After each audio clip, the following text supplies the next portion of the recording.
খাম্পা বৰগোহাঁই ডাঙৰীয়া নিজে হাৰিছে। খাম্পা বৰগোহাঁই ডাঙৰীয়াই BTCৰ ইলেকশ্যন হাৰিছে, গতিকে তেখেতৰ জনধাৰ নাই, তেখেতৰ জনসমৰ্থন নাই, তেখেতে দেৱাল এখন পঢ়িব লাগে। মই ভাবোঁ জয়ন্ত বসুমতাৰী ডাঙৰীয়া কেইবা লাখ ভোটেৰে উদ্যানত জয়ী হ'ব। চাৰিওফালে সকলোৱে নৰেন্দ্ৰ মোদী ডাঙৰীয়াক তৃতীয়বাৰ কাৰণে প্ৰধানমন্ত্ৰী পাতিবলৈ বদ্ধপৰিকৰ। জংগল ৰাজ আৰু বিটিআৰবাসীয়ে নিবিচাৰে। যেতিয়াই শান্তিৰ কথা কওঁ মানুহে জাউৰিয়ে জাউৰিয়ে হাত চাপৰি বজায়। আৰু কেতিয়াৰ পৰা শান্তি হ'ল? নৰেন্দ্ৰ মোদী ডাঙৰীয়া প্ৰধানমন্ত্ৰী হোৱাৰ পৰা। শান্তি চুক্তি কেতিয়া হ'ল? নৰেন্দ্ৰ মোদী ডাঙৰীয়াৰ দিনত, অমিত শ্বাহ ডাঙৰীয়াৰ দিনত, হিমন্ত বিশ্ব শৰ্মা ডাঙৰীয়াৰ দিনত। ইয়াতে ক'তো এটা উগ্ৰপন্থী সংগঠন সক্ৰিয় হৈ থকা নাই। যদি কোনোবা আছেও আলোচনাত আছে। গতিকে এই শান্তিৰ পৰিৱেশৰ কাৰণে, উন্নতিৰ কাৰণে সকলোৱে ডেফিনেটলি আমাৰ মিত্ৰ শক্তিক ভোট দিব আৰু UPPLৰ প্ৰাৰ্থী জয়ন্ত বসুমতাৰী ডাঙৰীয়া জিকিব। হাগ্ৰামা মহিলাই এটা কথা কৈছে, তেওঁলোকৰ কোনো এইবাৰ প্ৰতিদ্বন্দ্বী নাই, কি ক'ব আপুনি? হাগ্ৰামা মহিলা ডাঙৰীয়া খুচুৰি কথা কৈয়ে দেখোন। তেওঁতো কৌতুক অভিনেতা। আগতে যেতিয়া কংগ্ৰেছত আমিও আছিলোঁ, তেওঁ কংগ্ৰেছৰ মিটিঙত যায় হাগ্ৰামা মহিলাক ভাষণ দিব দিয়ে আমি অকল হাঁহোঁ। গতিকে তেওঁ হাঁহিবলৈ কথা কয়, ফূৰ্তি দিবলৈ কথা কয়, এইটো কি নতুন? খাম্পা বৰগোহাঁই ডাঙৰীয়া নিজে হাৰিছে। খাম্পা বৰগোহাঁই ডাঙৰীয়াই BTCৰ ইলেকশ্যন হাৰিছে, গতিকে তেখেতৰ জনধাৰ নাই, তেখেতৰ জনসমৰ্থন নাই, তেখেতে দেৱাল এখন পঢ়িব লাগে। মই ভাবোঁ জয়ন্ত বসুমতাৰী ডাঙৰীয়া কেইবা লাখ ভোটেৰে উদ্যানত জয়ী হ'ব।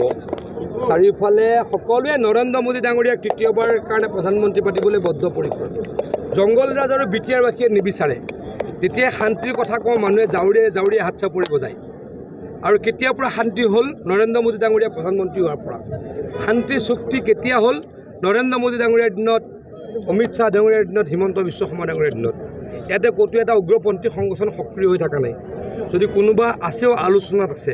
গতিকে এই শান্তিৰ পৰিৱেশৰ কাৰণে, উন্নতিৰ কাৰণে সকলোৱে ডেফিনেটলি আমাৰ মিত্ৰ শক্তিক ভোট দিব আৰু UPPLৰ প্ৰাৰ্থী জয়ন্ত বসুমতাৰী ডাঙৰীয়া জিকিব। হাগ্ৰামা মহিলাই এটা কথা কৈছে, তেওঁলোকৰ কোনো এইবাৰ প্ৰতিদ্বন্দ্বী নাই, কি ক'ব আপুনি? হাগ্ৰামা মহিলা ডাঙৰীয়া খুচুৰি কথা কৈয়ে দেখোন।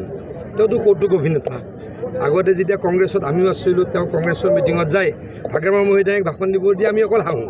গতিকে তেওঁ হাঁহিবলৈ কথা কয়, ফূৰ্তি দিবলৈ কথা কয়, এইটো কি নতুন? খাম্পা বৰগোহাঁই ডাঙৰীয়া নিজে হাৰিছে।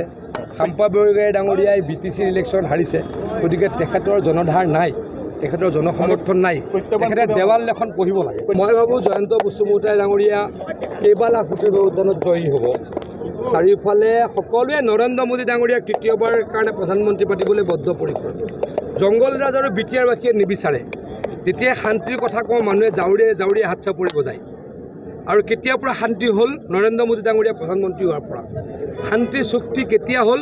নৰেন্দ্ৰ মোদী ডাঙৰীয়াৰ দিনত, অমিত শ্বাহ ডাঙৰীয়াৰ দিনত, হিমন্ত বিশ্ব শৰ্মা ডাঙৰীয়াৰ দিনত। ইয়াতে ক'তো এটা উগ্ৰপন্থী সংগঠন সক্ৰিয় হৈ থকা নাই। যদি কোনোবা আছেও আলোচনাত আছে। গতিকে এই শান্তিৰ পৰিৱেশৰ কাৰণে, উন্নতিৰ কাৰণে সকলোৱে ডেফিনেটলি আমাৰ মিত্ৰ শক্তিক ভোট দিব আৰু UPPLৰ প্ৰাৰ্থী জয়ন্ত বসুমতাৰী ডাঙৰীয়া জিকিব। হাগ্ৰামা মহিলাই এটা কথা কৈছে, তেওঁলোকৰ কোনো এইবাৰ প্ৰতিদ্বন্দ্বী নাই, কি ক'ব আপুনি? হাগ্ৰামা মহিলা ডাঙৰীয়া খুচুৰি কথা কৈয়ে দেখোন। তেওঁতো কৌতুক অভিনেতা। আগতে যেতিয়া কংগ্ৰেছত আমিও আছিলোঁ, তেওঁ কংগ্ৰেছৰ মিটিঙত যায় হাগ্ৰামা মহিলাক ভাষণ দিব দিয়ে আমি অকল হাঁহোঁ।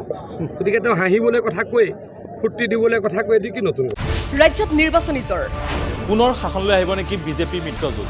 নে দেশত উত্থান ঘটিব বিৰোধী শক্তিৰ? অসমৰ 14টা লোকসভা সমষ্টিৰ প্ৰতিটো আপডেট ক্ষিপ্ৰতাৰে 2024 নিৰ্বাচনৰ সৰ্ববৃহৎ কাভাৰেজ।